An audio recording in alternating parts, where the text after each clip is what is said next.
तो कैमरामैन ज़रा फोकस करें। आज हम लोग प्रश्न क्रमांक 6 को हल करने वाले हैं। इसके पहले प्रश्न क्रमांक 1 से लेकर प्रश्न क्रमांक 5 तक हम लोगों ने सॉल्व कर लिया है। आज हम लोग हल करेंगे अध्याय 1 समुच्चय सेट्स प्रश्नावली 1.1 का प्रश्न क्रमांक 6 जो कि क्लास 11th का है, बिहार बोर्ड। तो चलिए प्रश्न क्रमांक 6 को पढ़ते हैं। प्रश्न क्रमांक 6 कहता है बाईं ओर रोस्टर रूप में वर्ण लिखित और दाईं ओर समुच्चय निर्माण रूप में वर्णित समुच्चयों का सही मिलान कीजिए। अर्थात हमको क्या करना है, मिलान करना है। बाईं ओर आपको रोस्टर रूप में लिखा गया है समुच्चय और दाईं ओर समुच्चय निर्माण रूप में लिखा गया है समुच्चय, और यहाँ पे लिखा गया है दाईं ओर समुच्चय निर्माण रूप में वर्णित, अर्थात दाईं ओर जो लिखा गया है समुच्चय इसको वर्णित किया गया है। ठीक, तो हम लोग बिना देर करते हुए प्रश्न क्रमांक 6 को भी हल कर लेते हैं, जो कि प्रश्नावली 1.1 का अंतिम सवाल होगा।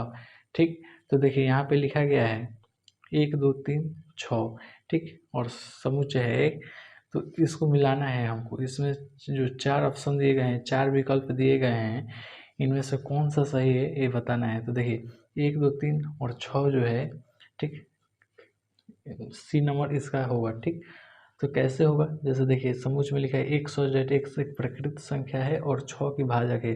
तो आपको हमने पिछले वाले वीडियो में बता दिया था, एक ऐसा ही एग्जाम्पल था, उसमें कह रहा था 60 की भाजक है। तो जैसे 6 का भाजक है, 6 का भाजक है, और तो 6 का भाजक क्या हो जाएगा, गुणनखंड करेंगे, तो गुणनखंड करेंगे तो क्या मिलेगा, ठीक है, जैसे 2 3 मिलेगा। लेकिन 2 3 आप कहिएगा कि ए होगा, तो ए गलत हो जाएगा, क्योंकि ए देखिए यहाँ पे सीधा सीधा बोला गया है प्रश्न में कि वो एक प्रकृत संख्या होना चाहिए। ये भी है, लेकिन ये अभाज्य संख्या है। ठीक, तो हम लोग क्या करेंगे, 1 नंबर वाले का मिलान करेंगे सी से। तो चलिए इसको मिला देते हैं। चलिए ये मिल गया। अब हम लोग दो को मिलाते हैं, कौन सा विकल्प इसमें से सही होगा। तो चलिए भैया, इसमें कहा गया है कि समुच्चय का जो अवयव है इसमें है 2 और 3। तो देखिए 2 और 3 का क्या होगा, मैथमेटिक्स वाला तो होगा नहीं, इसका होगा, और 1 3 5 7 9 इसका होगा। तो चलिए हमारे पास क्या बचा, ए वाला बचा। तो चलिए इससे मिला दीजिए। अब पूछिएगा क्यों मिलाएं इससे। तो देखिए भैया, जो 2 3 है वो क्या है, अभाज्य संख्या है। इसमें क्या बोला गया है, 100x एक अभाज्य संख्या है और 6 की भाजक है। तो अब जो 6 का गुणनखंड कीजिएगा तो आपको मिलेगा 2 और 3, अर्थात 2 गुना 3 कीजिएगा तो कितना हो जाएगा, 6 हो जाएगा। तो 2 और 3 कीजिएगा ना, तो जो 2 और 3 होगा वो क्या है, अभाज्य संख्या है, और इसी को हम समुच्चय निर्माण रूप में लिख दिया गया है कि नहीं, 100x एक अभाज्य संख्या है और 6 की भाजक है। ठीक, यहाँ तक आपने समझ लिया, कोई दिक्कत, कोई कष्ट नहीं। तो चलिए अब प्रश्न 3 को हल करते हैं। मैथेइक्स यहाँ पे लिखा गया है। इसके पहले वाले वीडियो में हमने बताया रखा है कि जैसे देखिए मैथमेटिक्स शब्द होता है, इसमें जो डबल करता है, दोहराता है, उसे छोड़ दिया जाता है। तो इसमें वही काम किया गया है, इसे रोस्टर रूप में लिखा गया है और इसे समुच्चय निर्माण रूप में। तो इसमें कोई दिक्कत होना नहीं चाहिए, एकदम साधारण है। चलिए इसको मिलाते हैं, ये मिल गया।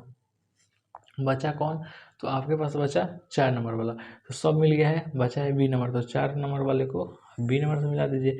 अब देखिए 1 3 5 7 9 यहाँ पे रोस्टर रूप में दिया गया है, इसका है 1 2 1 3 5 7 9, और यहाँ पे अब विकल्प बी में लिखा गया एक सच डेटे एक संख्या 10 से कम एक विषम प्रकृत संख्या है। जैसे विषम क्या होगा, 1 3 5 7 9 और 10 से कम बोला है, तो 10 से कम 9 तक ही ना होगा, तो क्या हो जाएगा, वही यहाँ पे लिखा गया है। तो इसको हमने मिला दिया। आशा करते हैं कि आपने प्रश्नावली 1.1 का प्रश्न क्रमांक 1 से लेकर प्रश्न क्रमांक 6 तक आपने अच्छा से समझ लिया होगा। अब हम मिलेंगे अगली वीडियो में प्रश्नावली 1.2 को लेकर। ठीक, तब तक के लिए धन्यवाद। मिलते हैं छोटे से ब्रेक के बाद। टाटा।